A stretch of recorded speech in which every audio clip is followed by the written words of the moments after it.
G'day folks, today we're almost 600 kilometres east of Perth, in the gold mining town of Kalgoorlie.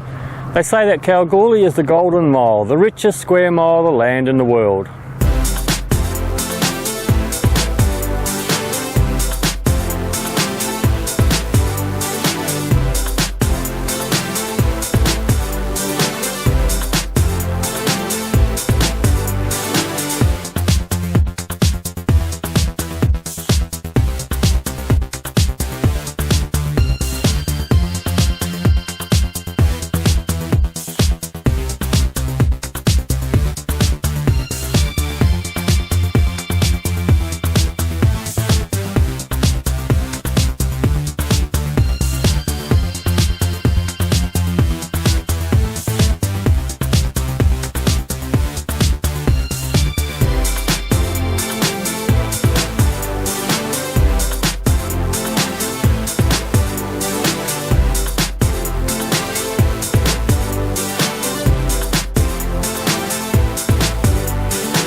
Gold was discovered in Kalgoorlie in 1893 by three Irishmen. They had left the goldfields of Kalgoorlie, which was overcrowded and not really working too well, looking for a rumoured gold area to the east. There are a number of different stories about the find, but the one that I like the best is where the three of them went camping for the night near a dry creek.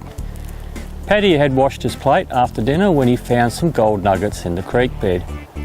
That night, after everyone had gone to bed, Paddy had gotten up, untied his horse and sent it away. In the morning, when they all got up, Paddy said to the other two, while they were having breakfast, he would go and find his horse. And he hightailed it back to Kalgoorlie to register the claim. However, there's no evidence to say that this story is actually true, but it's still a pretty good story. Being almost on the edge of the desert, there was very little water around, so water had to be transported either from Perth in the west or Esperance in the south. Local water was also sourced from small wells or some lakes in the area. That water was never really all that good, so this had to then be made drinkable by water condensers. They would have to boil the water in huge boilers and then use the condensers to turn the steam back into clean drinking water. Water cost more than the gold they were digging for. In the early 1900s, a very clever man named C.Y. O'Connor came up with a plan to pump water uphill for 590 kilometres. If it worked, it would solve the region's water problems. It worked so well that they are still using the same pipeline today. It's the world's longest freshwater pipe. The town today has grown to be a modern city of around 35,000 people.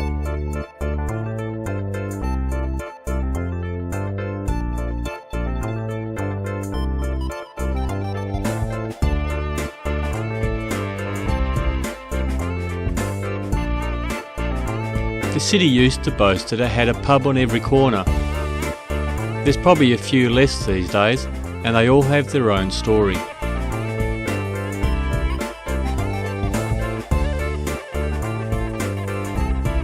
Palace Hotel was built in 1897 from local stone, and in keeping up with the locals, no expense was spared.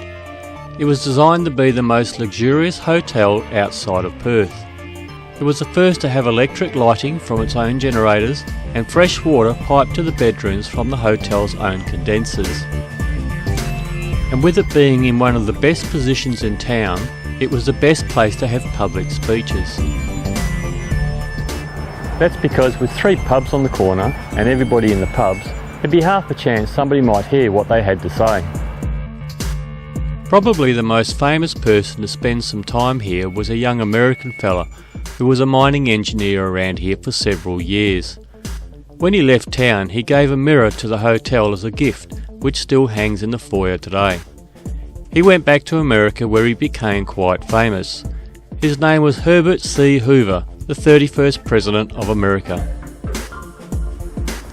They used to say that Kalgoorlie streets were paved with gold, and they were. Before 1896, rocks containing tellurites were not recognised as rich gold ore. It looked something like pyrite or fool's gold, so it was thrown away. They used this rock to make roads and in housing construction like building fireplaces.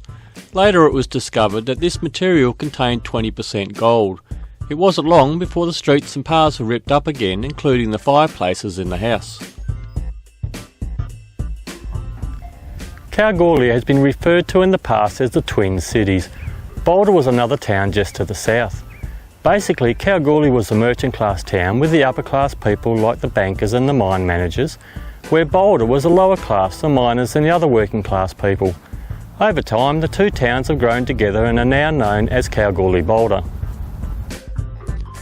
There's a bit of a secret in Boulder that not too many know about. The Palace Theatre has a gotcha curtain, which is claimed to be one of the last remaining stage curtains in the world painted by Philip Gotcha. Gotcha is known for his satin and velvet paintings and for his use of a painting technique to portray two-dimensional objects as three-dimensional. The Loop Line was the name of the railway line that went from Kalgoorlie through Boulder and onto the mining sites. It was built mostly to get the workers and equipment around to the Golden Mile.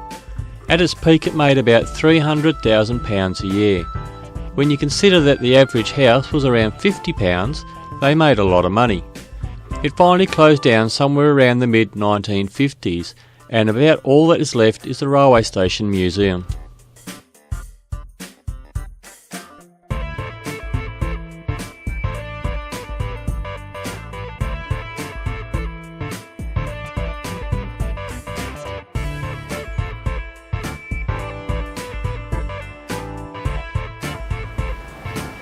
There's a bit of a move to bring back 16 kilometres of track and run it as a tourist train between Kalgoorlie, Boulder and the Super Pit.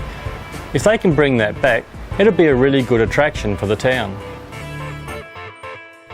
In 2010 the area was hit with a magnitude 5 earthquake. Boulder seems to have copped most of the damage. A number of the older buildings were quite badly damaged and it took a number of years to complete the repairs.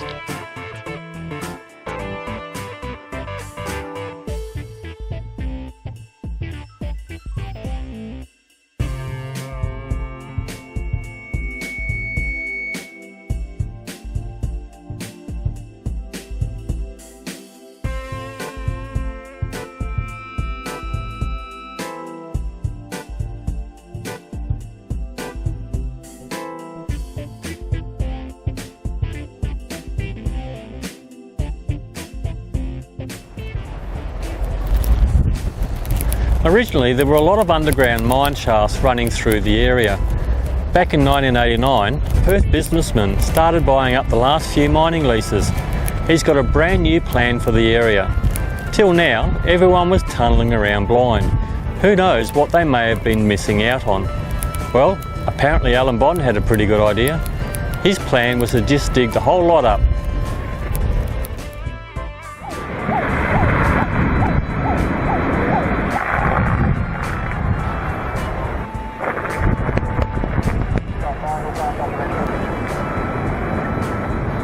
And with that was the start of the Super Pit. Nowadays it's about 2 kilometres long by about 1 kilometre deep.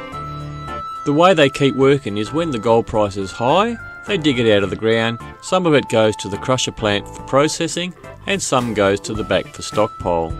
When the price is low, they only take it from the stockpile to the crusher. It's cheaper to do that than to run the trucks in and out of the pit. Last I heard, there was enough in the stockpile to keep operating for another 20 years. There was enough in the ground here to keep mining for another 100 years. There was also rumours of an idea to move Kalgoorlie up the road a little bit and dig out underneath it for another 100 or so years. That's why they call it the Golden Mile. Richest mile of gold in the world. Just out of town there's a little tin shed we're going to go and have a look at. This is where they used to play two-up games. If you didn't know what two-up is, it's a simple game of chance that had big money changing hands on the results. Now I'm not an expert, but in a nutshell there were two coins. You put them on a piece of wood known as the kip.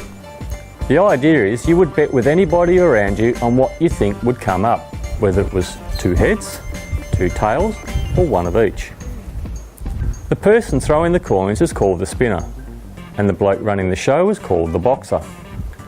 The boxer would yell out, "Come in, spinner," when all the bets were placed and the coins were ready to be tossed. Then there were the cockatoos. They're the lookouts hiding in the bush that would warn everybody if there was a police raid, because the game was and still sort of is illegal.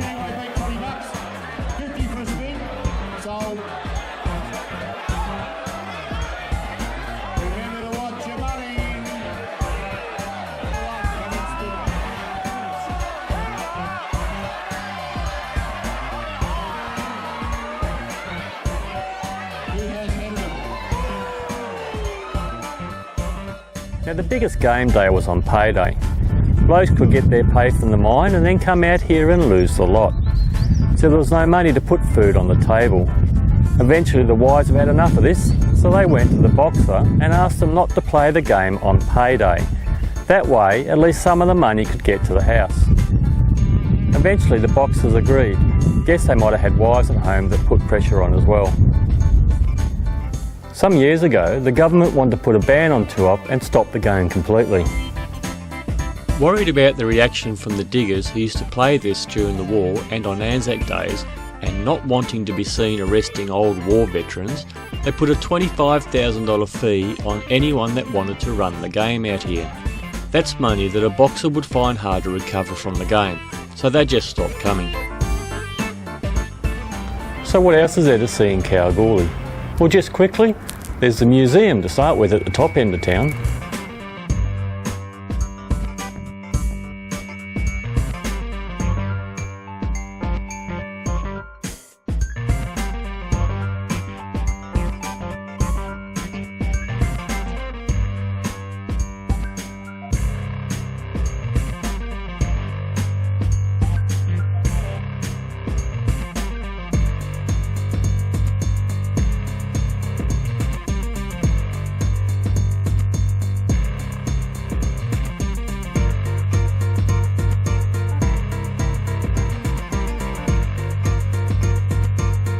The Loop Line tram is a great way to get around and see town, or just take a walk where you can even get a drink of water from Paddy Hannon himself.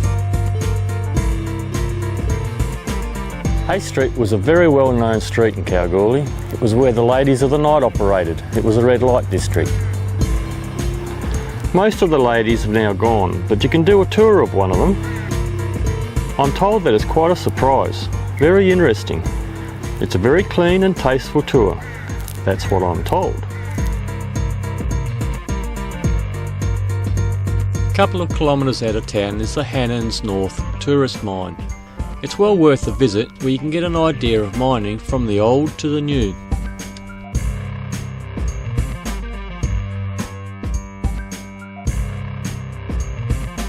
Hammond Park's a pretty good place to go and have lunch, with lots of barbecues around and heaps of activities to keep the kids occupied.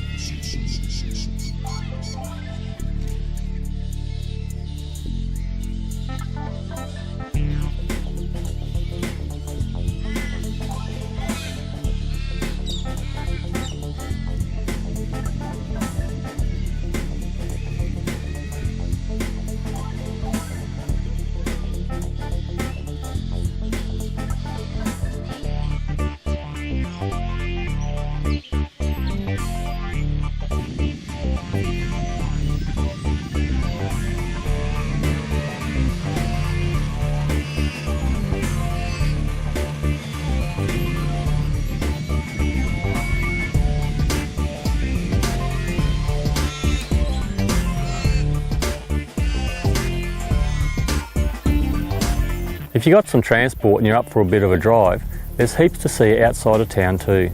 You could go out to Kalgoorlie, which is only 30 minutes away, or even go north to the Gwalia ghost town. You can even grab a shovel and go look for some gold for yourself. But don't forget, you need to get a miner's licence and find out where you can go so you're not digging in somebody else's patch. And be warned, watch where you're putting your feet out here in the bush. There are hundreds of unmarked shafts all around the area. If you put a foot wrong and you fall into one of them, then that's it, you've disappeared forever. There are still a number of missing people out here. However, whatever you decide to do, I'm sure you're going to have a great time in the goldfields. As far as where to stay, being a fairly big town, There's plenty of high-class hotels right down to the little caravan parks. Just remember that during the holiday times of the year, the parks are fairly busy, so you might need to book early. Anyway, happy travels.